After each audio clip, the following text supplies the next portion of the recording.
యేసుక్రీస్తు పరిశుద్ధ నామంలో మీ అందరికీ శుభములు తెలియజేస్తున్నామండి. ఈరోజు దేవుని వాగ్దానము మన ప్రభు అయిన యేసుక్రీస్తు అను తన కుమారుని సహవాసమునకు మిమ్మును పిలిచిన దేవుడు నమ్మతగిన వాడు. కొరింథీయులకు రాసిన మొదటి పత్రిక 1వ అధ్యాయం 9వ వచనం.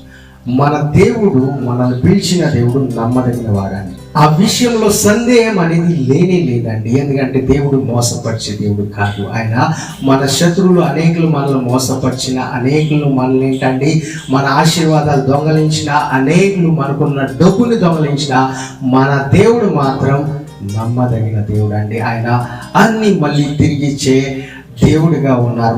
మన గురించి ఆయన ఏంటండి మరణం ఒక రుచిని కూడా చూసి ఉన్నారు. ఆ మరణం రుచిని ఆయన ఏంటండి టేస్ట్ చేస్తారు. ఎందుకంటే మనము జీవించాలని, మనము ఆశీర్వదింపబడాలని, మనము ఆయన్ని నమ్మాలని దేవుడు ఏంటండి పరలోకాన్ని విడిచి మన కొరకే మరణాన్ని కూడా రుచి చూసిన దేవుడు. నమ్మినట్లయితే గట్టిగా ఆమేన్ చెప్తామండి. దేవుడు మిమ్మల్ని అందరినీ దీవించునుగాక.